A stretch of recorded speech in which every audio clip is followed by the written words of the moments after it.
Oh, yes. Oh, thank you.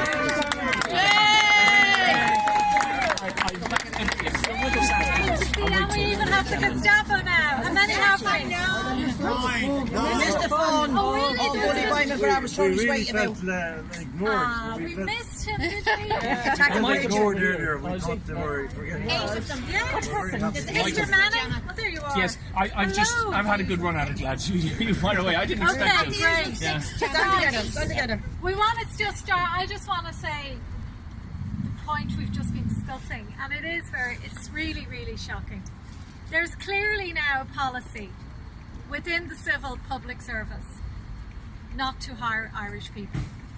Because the people who we've been dealing with up there, lovely, they could not have been nicer, but Polish and English. They are not able to find Irish people to work in the office of the highest court in the land.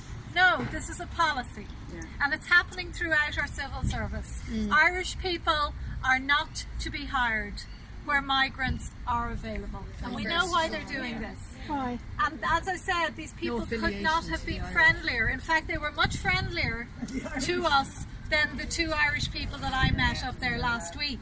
Much friendlier. They've closed the office to the public, so we had to sit in the kitchen, which they allowed us to do. Got a cup of tea. And we did ask, no, there was no tea available. They didn't want to, you see, all these forms around these courts, everything is E. Yeah. Everything is E, Yeah. electronic. We don't want you in here. Yeah. You've no business being in here. But generally they were very happy. We've made a couple of tweaks. So I'll be back down here again tomorrow to put the finished product in. And then we wait to see has our application been accepted, and that's going to take about a month and a half.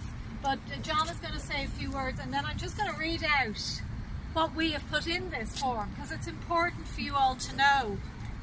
And we think it will be impossible for any judge to say no to this. If they do, at least you will know what is in here. So, John? Yeah, well, just to say that, look, if it's a question of an open court, a free and you know, a court that is willing to do its job, that's one. That's your A. Your B is if there's a court that has already been given its instructions and has accepted those instructions. And we don't know. We know which we've been through so far. 2 courts in which the instructions clearly have been given. And in fact, it was almost written in one of the judgments, the last judgment of the costs. It was this comical situation where you have 3 judges sitting throughout the whole thing. Only one of them writes the judgment. The other 2 don't appear to have contributed anything to the judgments. They make a comment. Say, I have read the judgment and I agree with his of the president. I agree with his reasoning and also the decision, not his decision, not our decision. The decision. This is critical to understand what's going on here, because they don't want to perjure themselves, I suppose, in signing the judgment. So the decision has already been given to them, and the question is, I have some hope. We have some hope for the Supreme Court. Now, as I said, we have the leave process, which will take 6 weeks, 7 weeks. Then there was the aye or nay. I won't tempt fate. But if we go on, there is a possibility. Something interesting has happened in the last month, and I don't understand it. And that is that one of the greatest judges that we've produced in Ireland in recent decades, Sir Hogan, has been appointed to the Supreme Court. I have no idea how that happened. Divine intervention. They maybe don't know, but this man has written a number of legal textbooks. He is somebody, I believe, who is has a conscience, who is a man of principle, who will not put his name to the kind of chicanery we've been dealing with here for the last year. So if he comes near our case, I believe we have a chance. Sorry, what's his name? Jared Hogan. Jared Hogan. And so, like, this is to do 2 things. First of all, to say that we register that we have this hope. But secondly, to defray or to put paid to all those kinds of insinuations that we are simply, anti-law, anti-courts, anti- be less anti any of these things. We are in favour of the law. We are in favour of the Constitution. We are in favour of the court. They are ours. What we are against is the corruption of these institutions and the abuse of our Constitution. And that's why we're here, fundamentally. Because we really thought, in a certain naive part of our hearts, 397 days ago, 98 days ago, we really thought that the judge would take the paper out of her hand, go, okay, go. Yeah. That's all he had to do. That was his job. Because never in the history of this state has there been a more obvious case of incursions upon the Constitution. Every judge worth his salt should have longed for somebody to walk in his door or her door and say, I want to take this. Great, I've been waiting for you to come. Sit down. Let me look. Yeah, okay, you've got everything. Fine. If we didn't have everything, that judge had a responsibility to say, you've left something out. Yeah. That's the job of defending the Constitution. Not to try and find something and say, gotcha, you did, gotcha again. And then when they can't even do that, which they couldn't, they had to twist what we put in and pluck lines that were said from the floor of the court ad hoc, which are rebroadcast 4 times. Out of context. 4 times in the judgment of the High Court. 4 times. We could find nothing to fault in our papers, so he had to repeat the same cliche 4 times. By the way, the cliche in question was a comparison, an absurd and offensive comparison with Nazi Germany. What was the issue of comparison? The comparison was that we were now going to be required to produce papers to do the most obvious and basic things. Oh boy, that is surely absurd. That is surely offensive. I find it deeply offensive, and I find the judge even more so. The world is watching. Yeah, and I mean, it is a year since we stood out here, and nobody, has had any virus, thank God. Yeah. We've continued to gather in large groups. But we have all of the necessary points of law in this application form here, which we are in, it'll be finally lodged tomorrow, but it has effectively been lodged today. I would like to issue a challenge to the Irish Times and any other media organisation who has been slightly insinuous. Reproduce this in your newspaper. If you really think you can stand over what you've been saying, reproduce this in your newspaper. You wouldn't have the courage. We will publish it on our site, on my site, and it will be published by them. Yeah. So let's just see. It will be published by them. It's all very tight. You've got 500 words on points of public interest, which is why we took this case on behalf of the public interest, and then 300 words on points of justice. And then we also have to put in a section on why we will be going to the European courts if we fail here.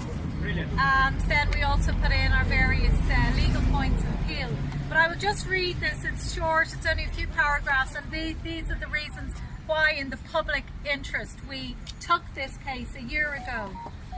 As journalists representing the public interest, the applicants seek leave to appeal the judgment by the Court of Appeal, which denied them the right to challenge the lawfulness of the draconian measures implemented by the respondents, state, the Minister for Health, and so on, more than 1 year ago on the grounds that they were protecting public health.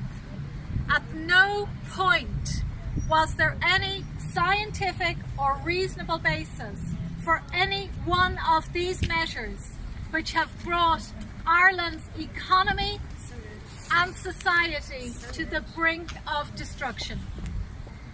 This legislation is unprecedented in that it impacts on every man, woman and child in Ireland. For more than 1 year, the Irish people have been subjected to a regime akin to martial law, being interrogated and arrested at checkpoints and denied their most fundamental freedoms and rights. They have been prohibited from leaving their parish, their counties and their country. Yet at no point did the respondents, the state, close the ports or the airports to non-nationals entering this jurisdiction. If they really wished to curtail a virus, this would have been their first step. Here. The right to work, to education, religious worship, free assembly and bodily integrity have been suspended. Indigenous Irish businesses have been forced to shut down. The reckless actions of the state have left a generation of children traumatised and their schooling devastated. The elderly have been imprisoned in nursing homes, denied the company of their families. These disproportionate measures have been taken in the absence of any scientific evidence that they are justifiable on the grounds of public health. Indeed, the opposite is the case.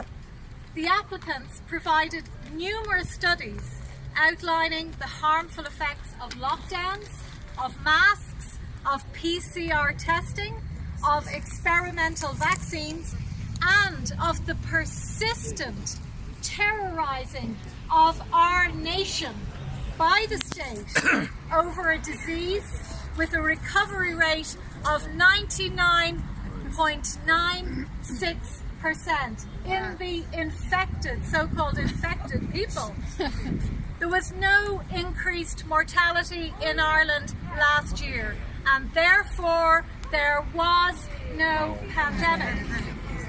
Coroners have confirmed the death rates used by the state are unscientific, and both the WHO and the CDC have stated that the testing method used by the state is unfit for purpose.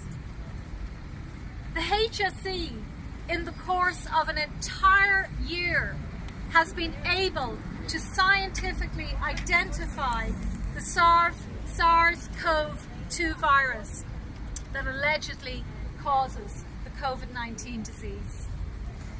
The state has engaged in the abrogation of numerous articles of the Constitution in a manner unprecedented in its history and manifestly contrary to the intentions of the framers of the Constitution.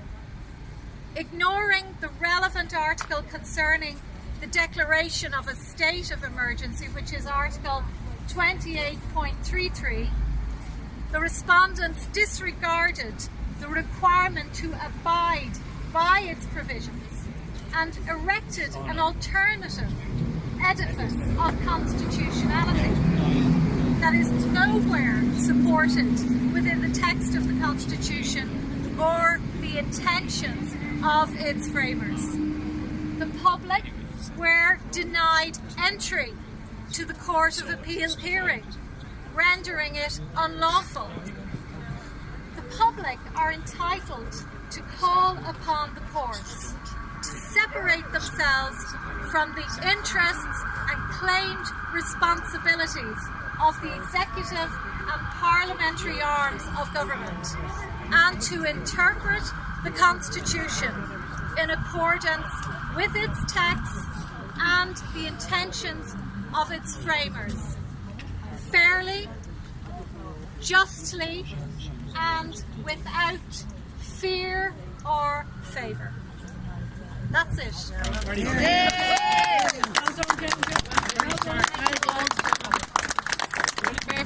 we couldn't put it clearer or clearly than that, and we will see what happens now. The state has to respond. They have 6 weeks to respond, and then we need to see whether they're going to even grant us leave.